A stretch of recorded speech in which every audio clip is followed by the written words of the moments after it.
Il arrive. Yo. C'est bon, il est là. Salut tout le monde, on se retrouve pour une nouvelle vidéo. Bonjour Greg. Bonjour Julien. Comment ça va? Bah écoutez, ça va bien. Ça faisait plus longtemps. Première fois de 2024. Non, Royal Rumble. Deuxième fois de Voilà, 2024. là, j'ai déjà le On rappeler, recommence. Allez, oui, deuxième parce fois. On n'était pas là pour Elimination Chamber, on vous le rappelle.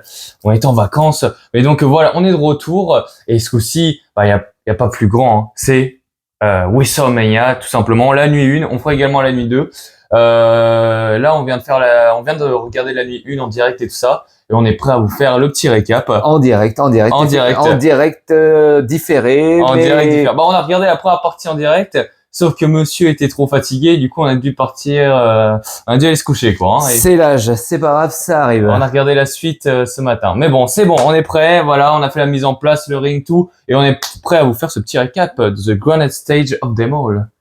Partie match 1. Ouais. Bon, on zappe le Triple H qui arrive, fait une heure sans entrée pour nous dire bienvenue à WrestleMania, il repart.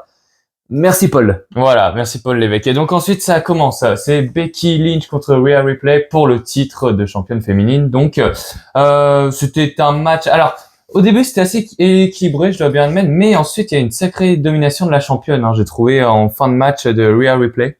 Oui, Rhea Ripley beaucoup plus puissante que Becky et ça s'est vu rapidement. Becky qui a tenté quelques coups, ça faisait ni chaud ni froid. Il y a eu quelques manhandle slam au début, c'est pour ça au début c'était assez équilibré, puis à la fin la domination de Rhea Ripley était juste impressionnante. Elle a tenté un manhandle slam, hein, Becky, du haut de la deuxième ou troisième corde, ça a été contré par Rhea Ripley qui a enchaîné Riptide dans le coin comme ce que j'ai essayé de faire. Bon, c'est pas ouf ici, mais si vous avez vu le match, vous comprendrez. Et ensuite un second Riptide normal ce coup-ci pour finalement l'emporter et conserver le titre.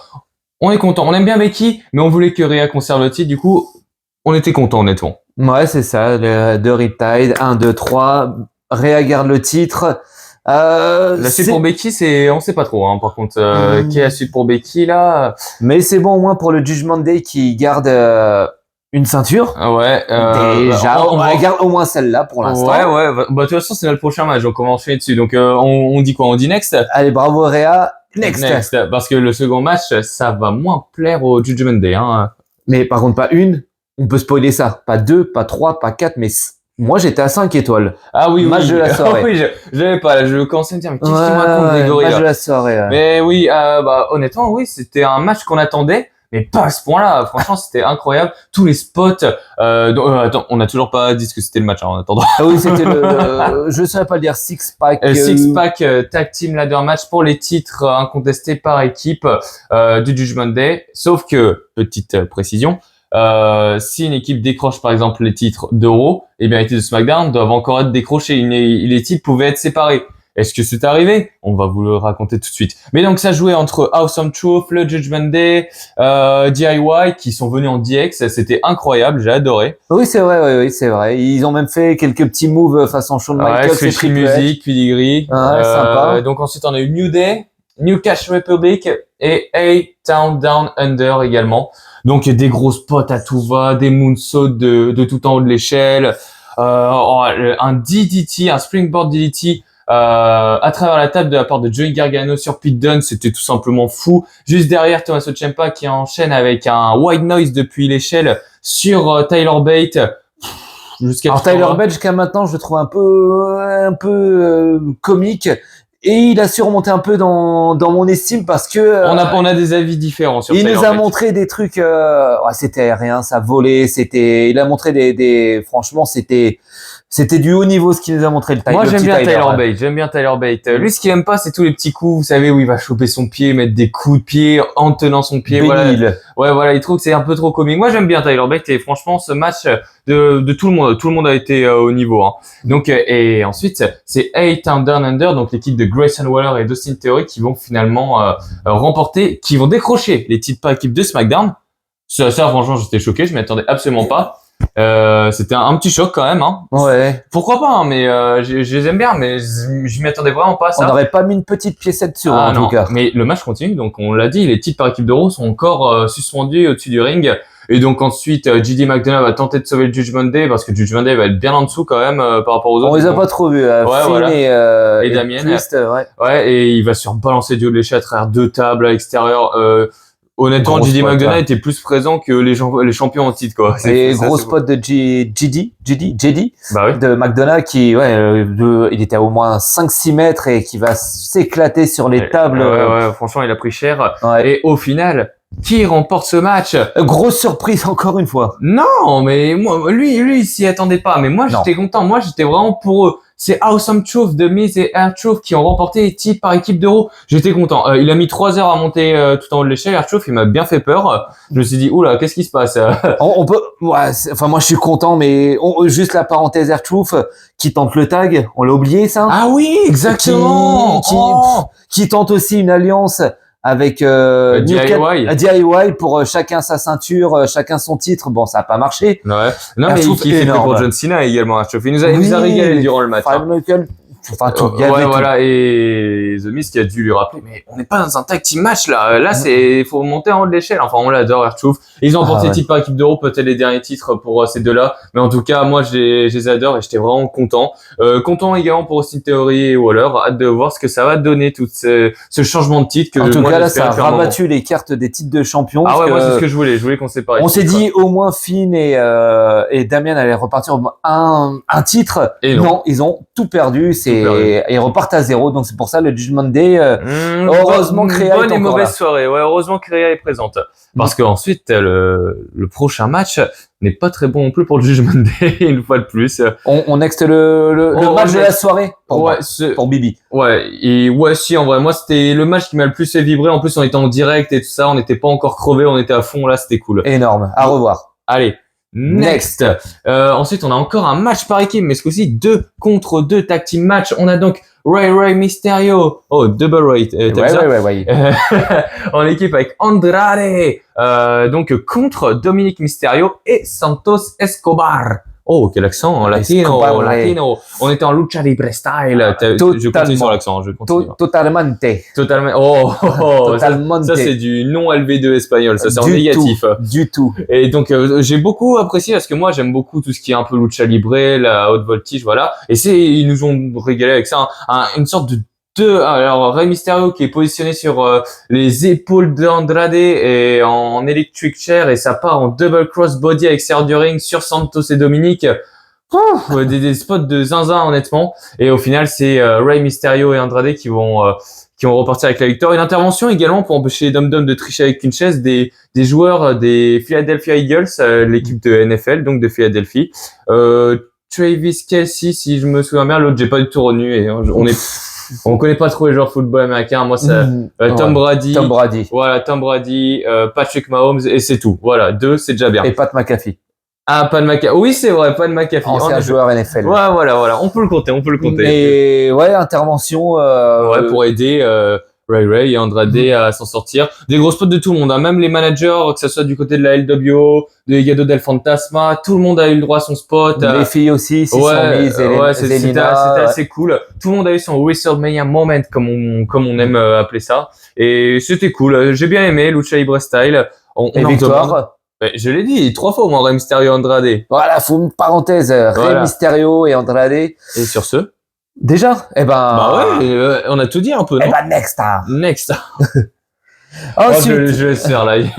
Ensuite, match familial, match de frangin, match de jumeaux même. On était déjà sur un match familial avant. Hein.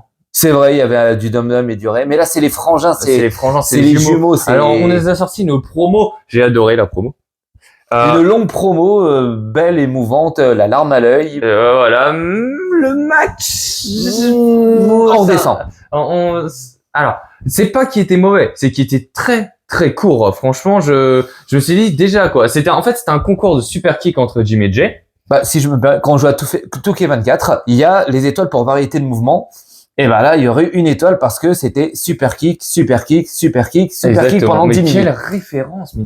Exactement. Donc on enlève déjà des étoiles rien que pour la variété des mouvements qui ne sont totalement pas là. Ouais, c'est ça le problème, c'est que le match en lui-même, bon, ça va, mais ça manque un petit peu de variété, surtout beaucoup trop court. À un moment, on croit que Jimmy veut s'allier, se faire pardonner par son frère Jay. Jay y croit. Bon, on voit le piège venir à 3 km. Jimmy qui, super kick, Uso splash, dégagement de Jay qui repart en spear, Uso splash et finalement la victoire. Oui, c'est rapide, hein, mais c'est ce qui est, c'est un petit peu tout ce qu'elle va Voilà, dire. tout est illustré là. Victoire de Jay sur Jimmy. Super kick. Vous avez vu ça? C'est dur à faire. Ça met 5 minutes à faire. C'est très long pour moi, 5 minutes. Autant que le match de Jay et Jimmy. Voilà. Oh là là. 5 minutes. Oh là là. 5 minutes, mais au moins 15 super kicks, minimum. Ah, au moins, oui. Au Mais moins. bon, au moins, la promo a sauvé le truc. D'ailleurs, en parlant d'une promo, il y avait la musique, on l'a pas vu, hein, mais on l'a vu dans le kick-off, la promo Becky Rhea avec la musique rock et tout ça, j'ai adoré. Voilà, c'était la petite parenthèse, encore une. Allons-y, racontez Oh, les goûts musicaux. Non, c'est bon. non, c'est bon, on On est s'arrête là. parti. On est parti. Donc, victoire de Jay sur Jimmy. Est-ce que vers réconciliation après, rabibochage? On y croit rien. Ah, d'ailleurs, performance musicale. Vous en avez pensé quoi de nos chers chanteurs ce soir qui étaient au rendez-vous selon nous, hein? Ah, alors, la parenthèse musicale, Lil Wayne. Lil Wayne, Voilà. avec une voix, à mon avis, il était. Je totalement connaissais ailleurs. pas trop les musiques de Lil Wayne et Et l'entrée de Rhea Ripley avec le groupe que je n'ai pas retenu. ouais, non, mais alors la musique de Rhea Ripley est bien quand on l'entend. Par contre, quand le groupe chante en live, c'est autre chose. Je trouvais que alors au niveau des guitares, batteries, ils étaient bien, hein. Le chanteur, bon, voilà, c'était pas trop ça. Bon, ça c'était vraiment la petite On s'en parenthèse sur musicale. Jimmy Buzz. Oui, oui, voilà, Allez, ça, c'était la parenthèse musicale. allez, Next. on la ferme. Et next, et maintenant on passe match féminin. Oui, 3 contre 100% 3. féminin. Donc Jade Cargill, Bianca Belair et Naomi contre Damage Control de Asuka, Kairi Sane et Dakota Kai avec un nouveau style Dakota Kai. Voilà, c'était la parenthèse. Plus de cheveux roses, plus de bling plus bling. mais ça allait bien, étonnamment. classe. Moi j'ai bien aimé. Donc ensuite, bon, on a bien vu que c'était pour mettre en valeur un petit peu Jade Cargill parce qu'on attend jusqu'à la fin pour faire rentrer Jade Cargill et les autres femmes qui se frappent entre elles. Il y a eu des spots un peu de partout, voilà. Kairi Sane, ça a été. C'est pas notre préféré. C'est toujours pas un honnêtement, grand fan de Kairi Sane, mais le match elle était a bien. su faire quelques petits moves sympas, être voilà, amener quelque chose dans le match pour une fois. Ouais.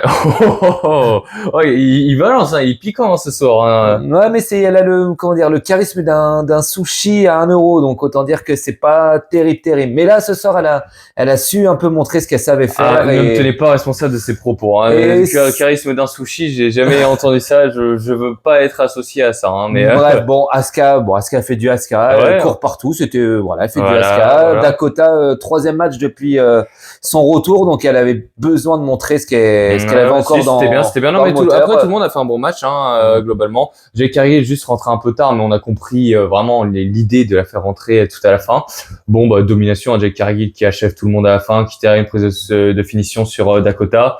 Et pour la victoire finale du groupe, voilà, on se doute que ça va pas rester longtemps ce groupe. Je pense qu'ils vont bientôt repartir tout en solo. Trop d'individualité. Ouais, voilà. Mais c'était vraiment comme ça. C'était pour mettre en valeur Jade Cargill, pour que ces femmes aient le droit à leur match à Osameya. Ces femmes aient le droit à leur match. Merci pour le féminisme. Voilà. Non, mais bon match quand même. Bon match quand Voilà. même. C'est pas du 5 étoiles. C'était un bon petit match distrayant. Et Jade Cargill, voilà, on voit de quoi elle est capable. Et à mon avis, elle va tout doucement monter pour aller chercher une ceinture dans pas si longtemps que ça. Peut-être à Lyon. Allez, c'est bon là, c'est le monologue. Merci. Next. Oh, il me frappe en plus. Avant-dernier match et match pour le titre de champion intercontinental. Oh, bah tu l'as retiré. Elle est tombée. Elle prend la pointe, elle est là. Oh, ok. S'il vous plaît. Je l'ai sur mes épaules. Meilleur design de l'histoire pour une ceinture d'ailleurs, hein, je tiens à dire. Ouais. Mais bon, mais ça, c'est plus le même design maintenant. Donc, bref, on en raconte des. Donc, des oui. Et non, voilà, c'est bon ce coup-ci. On a eu un petit problème technique, hein, vous verrez, il y aura une petite coupure assez bizarre. net. Ouais, il y a eu un petit problème avec le téléphone, ça s'est coupé en plein milieu. Dites-vous, on a terminé notre récap pendant encore au moins 10 minutes en parlant à personne. Hein, voilà. Donc on va accélérer parce qu'on n'a plus beaucoup de place. Donc on avait fini le match Asuka, Kairi Sane et maintenant ça passe à Gunther, on recommence pour le titre intercontinental. Donc vous pouvez le voir, changement de titre, on accélère alors ça se voit. Changement de titre, Sami qui emporte le titre et c'est incroyable pour lui. Choquant la perte du titre pour Gunther finalement. Il y a eu un concours d'Atimé entre les deux au début. Voilà, ça a commencé. Concours d'Atémis, Sami qui prend l'avantage, Gunther forcément qui revient. Domination de Gunther après. Hein. Oui, et qui va aller trash talk, honnêtement, la femme Madame de Sami, dans tout le match. Avec, et puis il va enchaîner Sami avec plein de powerbomb, frog splash et tout ça. Avant que Sami se rattrape, Hollow kick. Ensuite, un brainbuster dans le coin où il va l'écraser à nuque sur le coin. Ça avait l'air douloureux, c'était fou. Encore un Hollow kick pour finalement la victoire. 1, 2 et 3. Sami Zayn, nouveau champion intercontinental. Bon, c'est pas le même design, hein. Ça, c'est vraiment le meilleur design. Bon, Ça, c'est qu'un petit détail. Mais voilà, victoire pour Sami Zayn. Hâte de voir comment il va pouvoir gérer en tant que champion maintenant. Et surtout, hâte de voir ce que va chercher Gunther maintenant. Ouais, voilà, peut-être un titre du monde poids lourd à Berlin. On verra ça pour le prochain PLI au mois d'août. Ça, seul l'avenir nous le dira. Exactement. Et sur ce, merci Sami, bravo Sami. Next. Oh, désolé, on va être obligé de tracer. Main event. Place au main event. Voilà, il veut du punch. Donc, c'est Cody Rhodes, Seth Rollins contre The Rock, Roman Reigns. Si la Bloodline Gang, ce sera Bloodline Rules lors de la nuit 2 entre Cody et Roman pour le titre. Donc voilà, des entrées très longues, mais c'est ce qu'on aime. On en demande encore et encore des entrées comme celle-là, aussi impressionnantes. C'est ça, 10 minutes d'entrée et pour 1 heure de match presque aussi, donc on n'est pas perdant. Ouais, mais on a apprécié. Et je m'attendais pas à ce que The Rock, qui revenait pour son premier match depuis des années, puisse enchaîner aussi facilement un aussi long match. Très impressionnant. The Rock qui met directement une pression sur l'arbitre. Du coup, il y a eu aucun tombé, aucun tombé. Qu'est-ce que je raconte? Aucune disqualification. Pas de règle. Aucun décompte extérieur.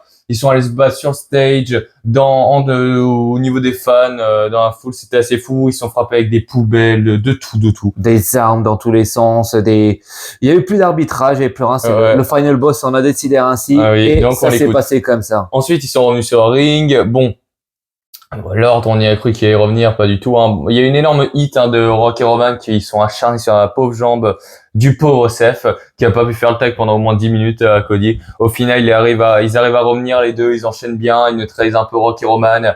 Cody qui fait un rock bottom sur The Rock à travers la table des commentateurs. On se dit c'est le game changer, sauf qu'en réalité, au même moment, Roman fait un spear sur Rollins à travers la barrière d'insécurité. Alors là, les cartes sont redistribuées, tout peut arriver. Au final, c'est Cody qui repart, triple crossroads sur Roman. Oui, 2. Le troisième ne passe pas. Car The Rock arrive avec la ceinture et lui fouette le dos. C'est ça. Après, du coup, ça spear de Roman, si je ne m'abuse. Exactement, qui passe le tag à The Rock, qui finit avec rock bottom sur Cody et ainsi que le People's Elbow. Tombé 1, 2 et 3. Victoire de la Bloodline. Ce sera donc Bloodline Rules lors de la nuit 2. Hâte de voir ce que ça va donner. Est-ce que Cody arrivera quand même à s'en sortir? Est-ce que Rollins pourra également conserver son titre face à Drew McIntyre? Les deux qui ont pris énormément. Ça va être dur demain de se relever après un match comme ça, de défendre le titre ou d'aller chercher pour Cody le titre. Et oui, franchement, ils ont pris cher un peu. Donc, hâte de voir ce que ça va donner. Tout va se jouer, l'avenir de la compagnie demain, des changements de titre, à la fin peut-être du plus grand règne de l'histoire ou pas, la fin d'une histoire tragique ou merveilleuse. On découvrira ça. Tout ça ensemble demain. Et hâte d'y être. Là, demain, on sent qu'il va y avoir des gros changements, que les prochains Raw et SmackDown ne seront plus pareils. Voilà, c'est ça. On a hâte de voir ça. Donc, merci Greg. Merci Julien pour tout. Voilà. Attends, pour la photo. Ouais, hop, on l'avait déjà fait celui-là, mais on refait cette poignée de main. On se retrouve demain, même heure, même chaîne. Pour la nuit 2, exactement, le récap de la nuit 2. Hâte de voir tout ça. Donc merci d'avoir regardé cette vidéo. Si vous avez aimé, n'hésitez pas à liker, vous abonner, commenter. Vous connaissez tout ça maintenant. Sur ce, je vous dis tchuss.